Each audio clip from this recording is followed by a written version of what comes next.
Nós vamos dar continuidade à série do livro Eventos Finais. E hoje nós vamos refletir o capítulo 7, que tem como tema Obediência é um privilégio. E quem está conosco hoje para falar sobre esse assunto é o missionário Wanderson, aqui da Associação Aspar. Obrigada, Wanderson. Estava preocupada porque o teu contato estava meio assim estranho, né? Eu soube que você mudou de número. Mas glória a Deus, deu tudo certo. Então, com você a palavra. Bom dia, meus irmãos. Agradeço a Deus pela oportunidade.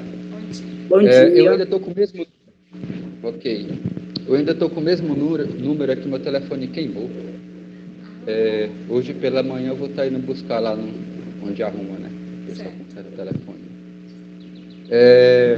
Agradecemos a Deus pela oportunidade de estar nessa manhã meditando na sua palavra.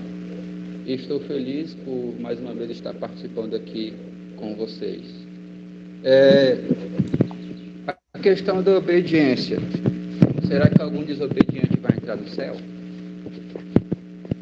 A Bíblia diz que não. Então a gente vê que para podermos alcançar o céu, nós temos que ser obedientes à palavra de Deus. Muitas pessoas dizem, de diversas denominações, e acreditam que a partir do momento que a pessoa obtém a fé em Cristo Jesus, ele passa a ser salvo pela fé e pela graça em Jesus. E certamente esse ponto está correto. Pela fé, somos salvos em Cristo Jesus. Só que, quando passamos a ter fé em Deus, passamos a obedecê-lo, porque acreditamos que Ele é um Deus e acreditamos que Ele existe.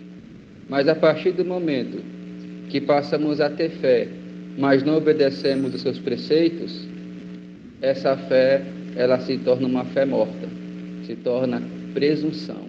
Bom dia a todos. Porque a fé genuína em Cristo Jesus, ela faz com que eu e você possamos ser obedientes à sua palavra.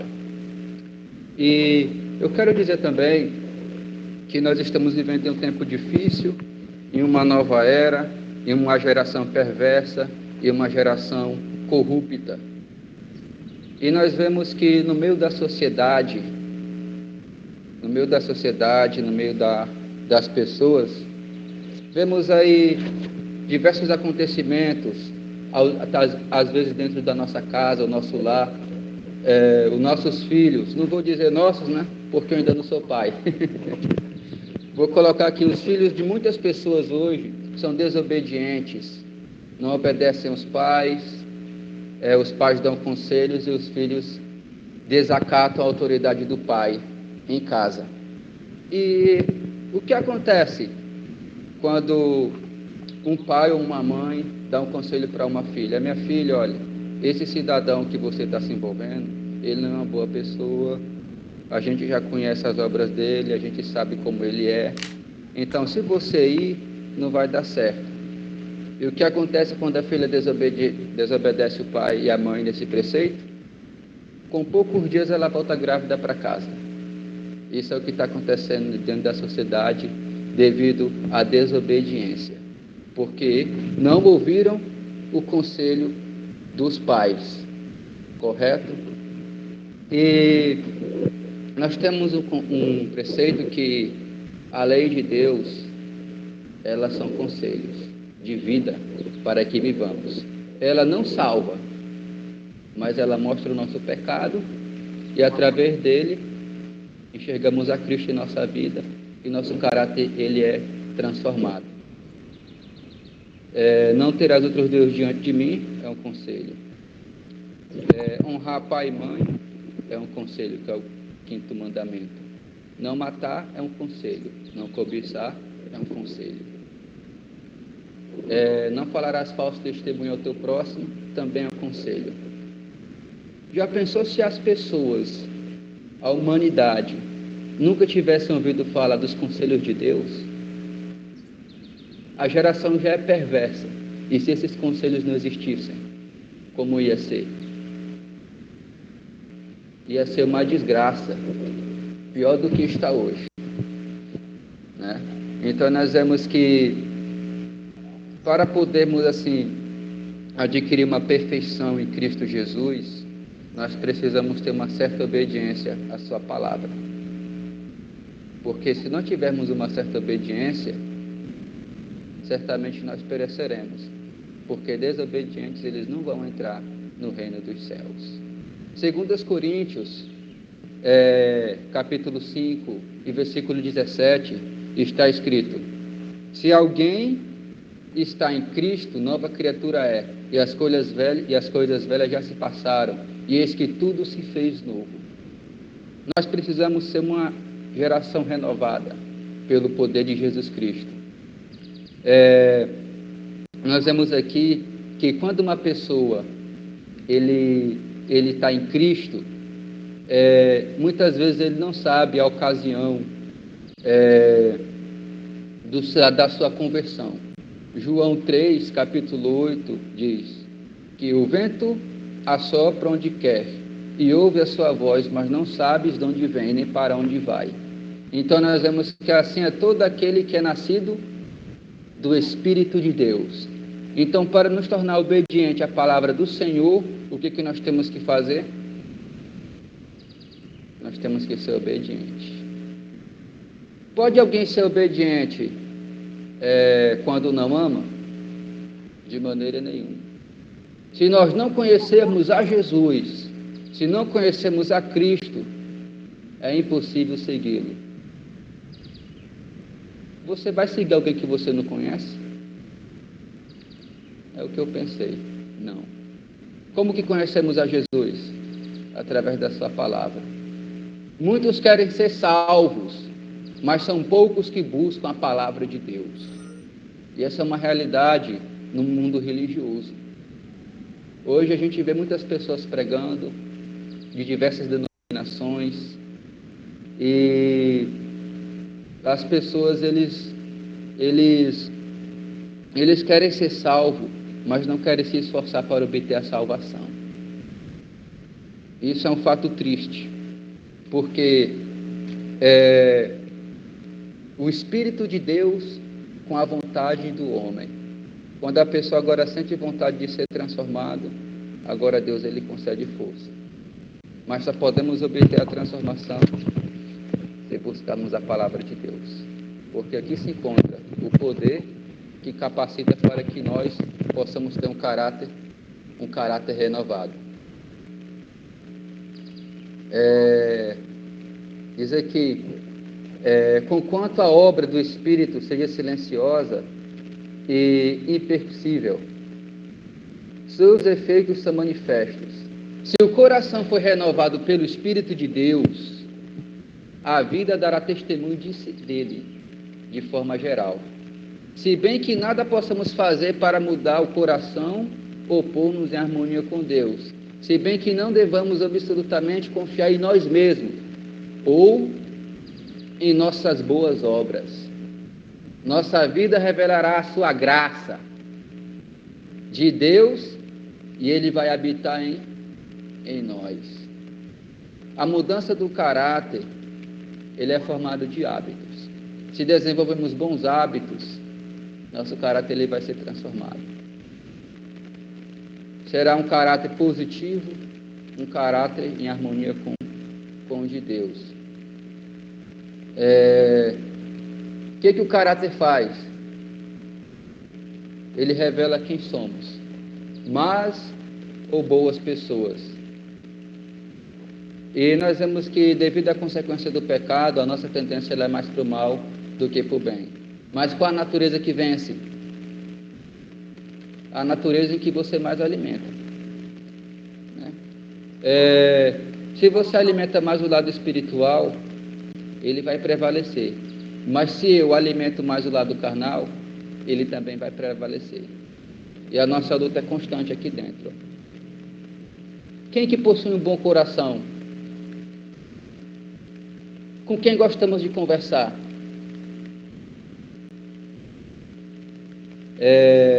Um coração egoísta, ele pode praticar boas ações? De maneira nenhuma.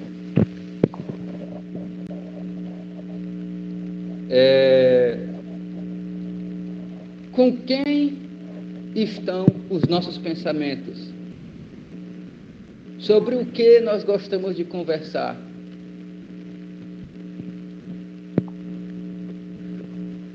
Muito bem, então nós temos que ver se nós estamos refletindo o caráter de Cristo.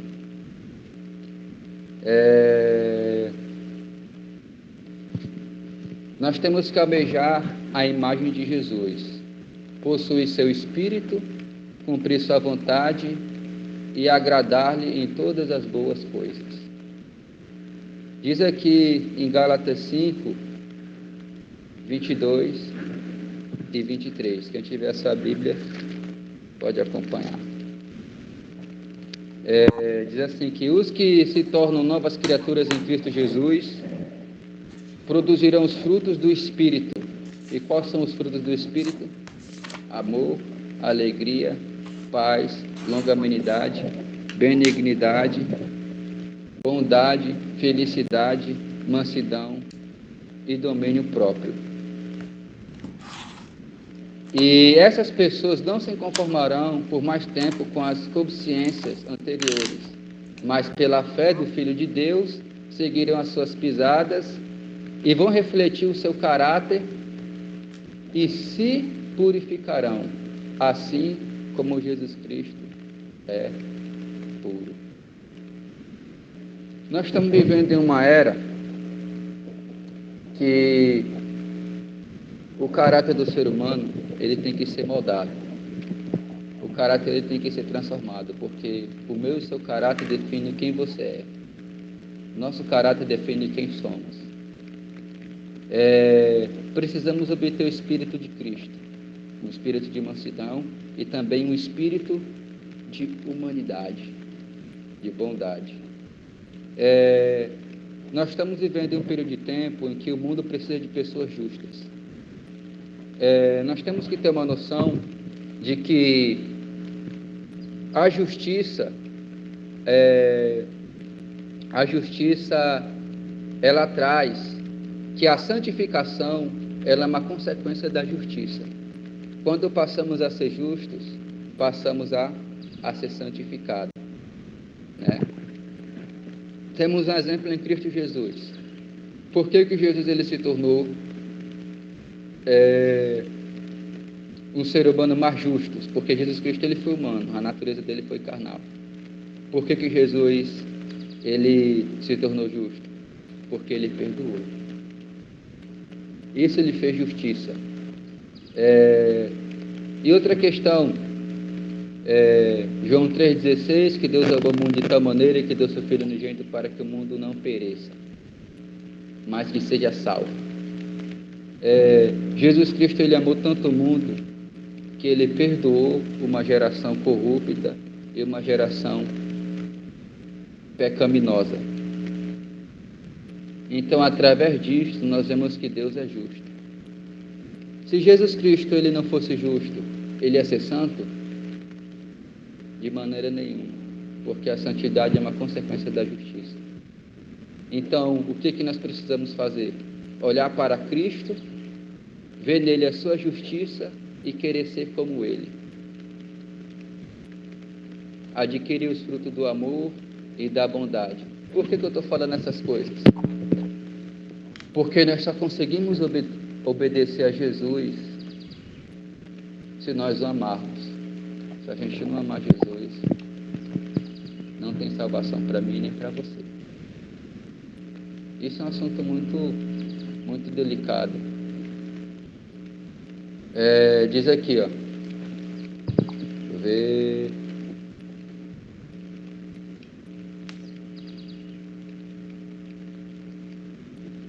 A mobilidade do caráter de Cristo se manifestará em seus seguidores, ou seja, o caráter de Deus ele se manifestará em nós, que somos seguidores de Cristo.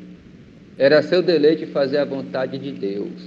Olha só, era o deleite de Cristo fazer a vontade de Deus. Jesus Cristo ele era obediente ao Pai. Obediente ao Pai. Jesus Cristo era tão obediente que não foi nem preciso Deus mandar ele vir morrer pelo povo. Ele mesmo veio sem precisar ser mandado. Olha só o grau de obediência. Olha só esse grau de obediência. Eu creio que vocês que são pais, que têm filhos e filhas, eu creio que vocês iam gostar muito se os filhos que vocês têm, vocês não precisassem mandar, mas eles já fizessem as coisas sabendo a obrigação que tem, sem precisar ser mandado. Eu creio que isso deve ser muito bom, porque eu, quando era mais jovem, que eu morava com meus pais, tinha muitas coisas em casa que eu fazia sem minha mãe mandar, né? E era por isso que a minha irmã falava que a mãe gostava mais de mim, né? É porque eu não precisava a mãe estar mandando eu fazer as coisas direto em casa. Eu já ia lá e fazia, porque eu nunca gostei de ser mandado. Nunca gostei de ser mandado. E nós não podemos gostar de ser mandado. Nós temos que ver a necessidade e fazer. Foi assim que Jesus Cristo fez. Ele viu a necessidade da humanidade. Ele viu a necessidade do seu povo. E o que ele fez? Não, Pai, deixa que eu vou lá morrer por esse povo pecador, né? Então nós vemos aqui o amor que Deus tem pelo seu povo.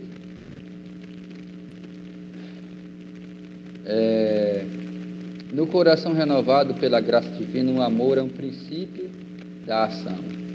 Modifica o caráter, governa o impulso e domina as paixões. Subjuga a inimizade e enobrece as afeições. Este é o amor. Abrigado na alma, no coração, na vida, traz uma influência positiva. Tem aqui alguns erros aqui interessantes. Diz que há 2 erros contra os quais os filhos de Deus, particularmente os que só há pouco vieram a confiar em sua graça, devem especialmente precaver. O primeiro, do qual já tratamos, é o de tomar em consideração as suas próprias obras. Olha só, temos que ter uma noção que nós não somos salvos através das nossas obras. Somos salvos apenas confiando na graça de Cristo.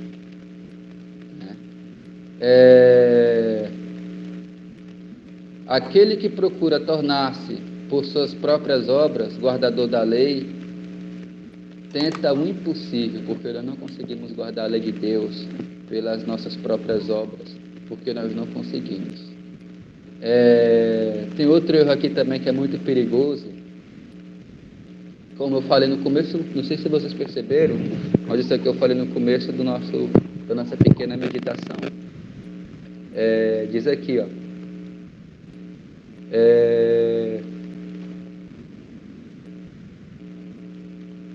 Quando aqui está dizendo que quando o homem ele passa a observar a lei de Deus, que visto como só pela fé que nós tornamos participantes da graça de Cristo, nossas obras nada tem que ver com a nossa redenção, ou seja, somos salvos pela fé, não pelas nossas obras, né? Mas nós temos que ver aqui que a obediência é uma consequência externa, né, do amor de Deus. Se nós amamos a Cristo, o que nós vamos fazer? Vamos obedecer a sua lei. A lei de Deus é uma expressão de sua própria natureza, ou seja, a lei de Deus é o seu caráter. É uma corporificação do grande princípio do amor, sendo o fundamento de seu governo no céu e também na terra. Se nosso coração é renovado à semelhança de Deus, se o amor divino é implantado na alma, não será então praticada na vida a lei de Deus? Se Cristo está em nosso coração, será que a lei de Cristo ele vai ser implantada em nosso coração ou não? Com certeza. No coração, o princípio do amor renovado, o homem segundo a imagem daquele que o criou, cumpre-se a promessa do novo concerto. O que diz lá em Hebreus 10, versículo 16? Porei as minhas leis em seu coração e as escreverei em seus entendimentos.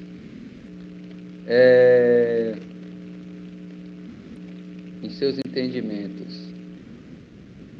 Temos também um versículo lá de 1 João 5,3, que diz que aquele que diz eu conheço e não guarda os meus mandamentos é mentiroso e nele também não está a verdade. Né? E 1 João 2,4 diz que é a fé e ela só que em vez de dispar-nos da obediência, nos torna.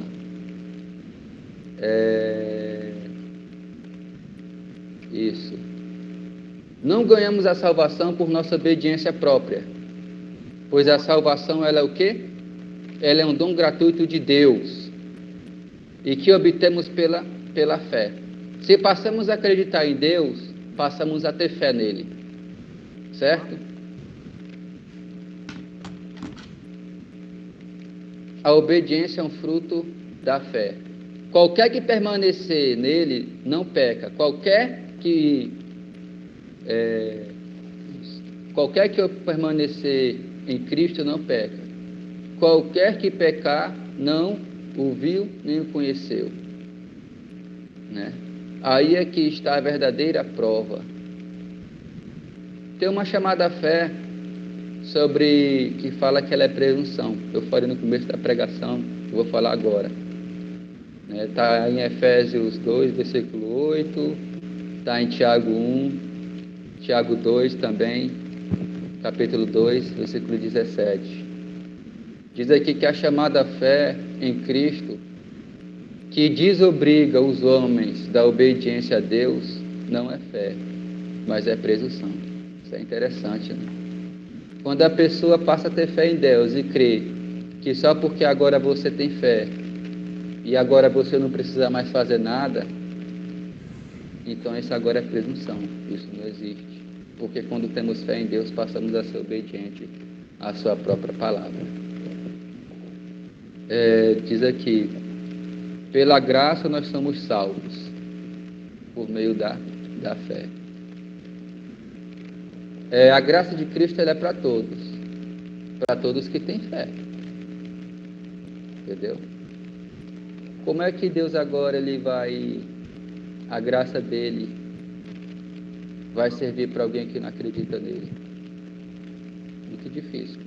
Mas quando a pessoa passa a acreditar, ele passa a ser salvo pela a graça e pela fé, que é um dom imerecido. Mas quando nós somos salvos pela graça, não quer dizer agora que nós agora vamos ter que ficar com os braços cruzados. Certo? A fé, se não tiver as obras, ela é o quê? Ela é morta. Está lá em Tiago 2, versículo 7. Sem fé, sem obra, a fé, ela é morta.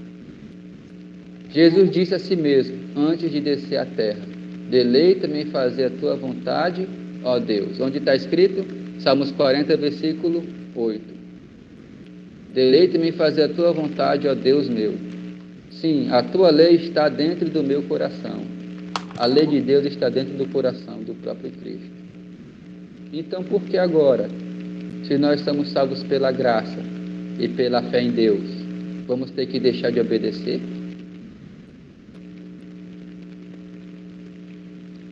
De maneira nenhuma. Diz aqui, justamente antes de ascender para o céu, declarou Jesus: tenho guardado os mandamentos de meu Pai e permaneço no seu amor. João 15, versículo 10. Diz a palavra de Deus: nisto sabemos que o conhecemos, se guardarmos os seus mandamentos. Aquele que diz que está nele também deve andar como ele andou. Pois também Cristo padeceu por nós, deixando-nos exemplo para que sigais as suas pisadas. Está lá em 1 Pedro 2, versículo 21. Por que aqui fala que nós temos que seguir as pisadas de Cristo? Porque Jesus Cristo ele nunca pecou. Por mais que ele teve uma geração perversa, mas ele nunca pecou. Então, se nós seguirmos os caminhos de Jesus, seremos como ele, né? Seremos como ele. E obedeceremos por amor, não por medo ou por alguma coisa do tipo, mas por amor. A mesma condição que foi estabelecida no Éden é estabelecida hoje. Exatamente a mesma que foi no paraíso antes da queda dos primeiros pais, que foi Adão e Eva, a perfeita obediência à lei de Deus, a perfeita justiça. Se a vida eterna fosse concedida sob qualquer condição inferior a essa, íamos correr perigo de ser infelizes.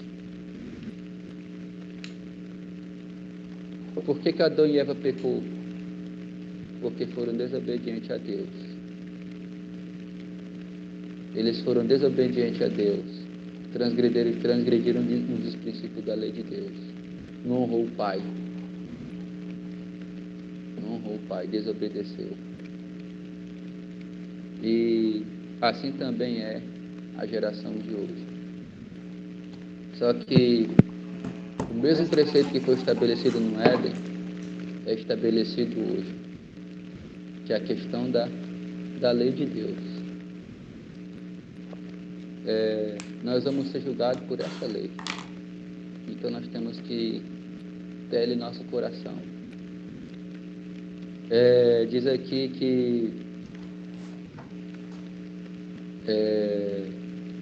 se a lei de Deus ela tivesse tirado fora do vigor, estaria aberto o caminho para que o pecado, com todo o seu cortejo de miséria, se imortalizasse.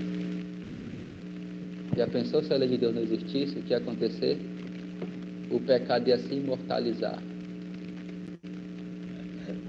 Se com a lei de Deus o mundo já está do jeito que está, os filhos desobedecendo os pais, ladrões, roubando, assassinos, e se ela não existisse, o mundo ia ser entregue nas mãos de Satanás, porque a única coisa que a gente ia saber fazer ia ser só coisa ruim. Então é por isso que o mesmo preceito que foi desenvolvido lá no Éden é desenvolvido hoje. Diz aqui, não possuímos justiça em nós mesmos, com a qual pudéssemos satisfazer a exigência da lei de Deus. Mas Cristo nos proveu um meio de escape. Qual foi o meio de escape que Deus proveu para nós? Viveu na terra em meio de provas, dificuldade, tentação, como aqui nos vem hoje a nós. Viveu uma vida sem pecado, sem mácula. Se a gente nos entregar a Ele e aceitar de todo o coração como nosso Salvador, seremos então, por pecaminosa que tenha sido vossa vida, seremos o quê? Justos. O nosso caráter vai ser o quê? Um caráter de Cristo. O caráter de Cristo ele vai substituir um caráter pecaminoso. E seremos diante de Deus exatamente como se não houvesse pecado. Cristo ele quer mudar o nosso coração. Pela fé contínua. Ele quer operar em vós. Ele quer fazer essa vontade em mim e em você. O que está escrito em Gálatas 2:20? A vida que agora vivo na carne, viva na fé do Filho de Deus, o qual me amou e se entregou a si mesmo por mim. Mateus 10:20.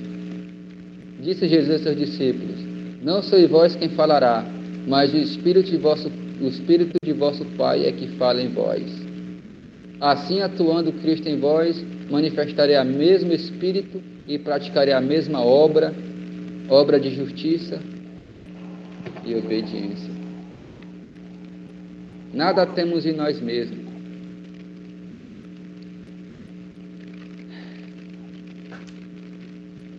Quando a gente fala em fé, devemos ter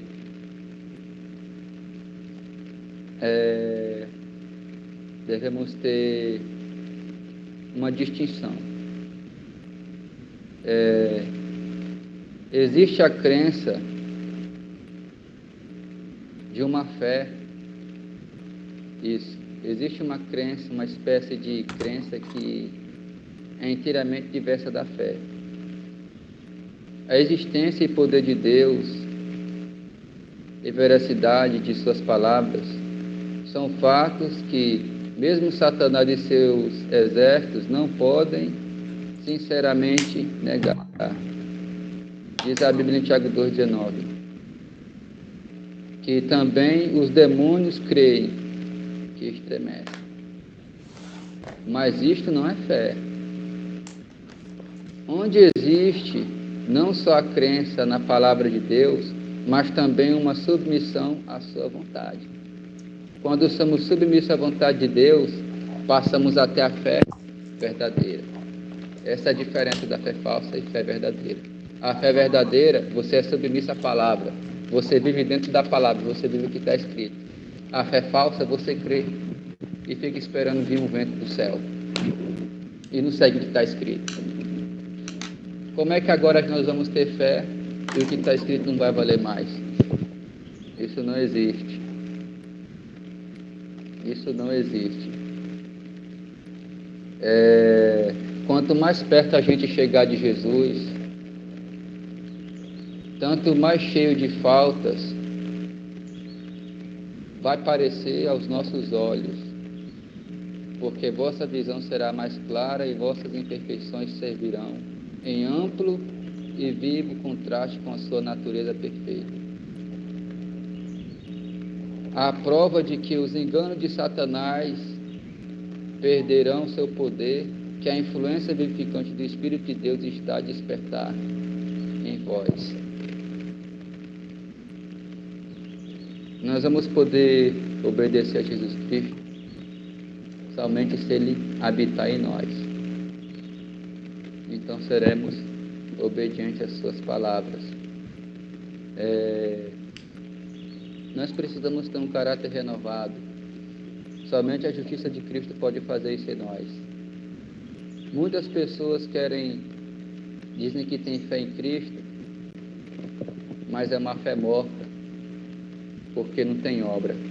Apesar de que nós não somos salvos pelas obras, pela graça de Cristo, mas as pessoas que não entendem que a graça de Jesus, ela engloba tudo. A partir do momento que eu amo a Deus, eu vou ser obediente a Ele, e a obediência faz parte da sua graça. Então que Deus possa nos abençoar nessa manhã, Deus possa nos conceder o seu Espírito, e que em meio de uma geração pecaminosa, de uma geração perversa, nós possamos ser pessoas que têm uma fé verdadeira em Cristo, uma fé que nos faz obedecer a Deus, não uma fé que a partir do momento que dizemos que professamos essa fé, nós nos tornaremos livres para fazer o que bem quiser, se possível até rasgar a Bíblia no meio. Então que Deus possa nos capacitar para isso. E lembramos do conselho de Deus. São quantos conselhos? São 10. O que aconteceu quando eu falei com a mocinha lá que não ouviu o conselho dos pais? Ela saiu e voltou grávida. Que, como diz os pais, quebrou a cara. Né? Quebrou a cara. E o que vai acontecer conosco hoje? Se nós tivermos uma fé de presunção. Uma fé que nós dizendo que somos salvos, mas não obedecemos a Deus porque Dizemos que amamos, mas não amamos, porque quem ama obedece. O que vai acontecer? Vai para onde? Irmãos, uma fé morta não leva a lugar nenhum. E se a pessoa obtém essa fé morta, acreditando que não pode obedecer, depois que tem fé não precisa mais obedecer a Deus, o que vai acontecer com essa pessoa? Ela não vai herdar o céu. Para onde é que ela vai? Para o inferno. Vai para o inferno. Essa é a vontade de Deus? De maneira nenhuma. Qual o inferno? Quando fala inferno, fala sepultura. Mas qual outro inferno que nós estamos falando? O lago de fogo. Esse vai caber a quem? A quem participar da segunda morte. E esses vão para o lago de fogo. Então nós estamos vivendo em uma humanidade em que as pessoas precisam saber que quando amamos a Deus, passamos a obedecer a Ele. Não pegar as coisas dele e deixar de qualquer forma e obedecer mais. Então que Deus possa nos abençoar nesta manhã e possa nos capacitar para que possamos ter uma fé viva e uma fé verdadeira. Porque é isso que Deus quer que façamos para que nós possamos obedecer à salvação pela fé e pela graça em Cristo Jesus. Amém. Agradeço. Amém.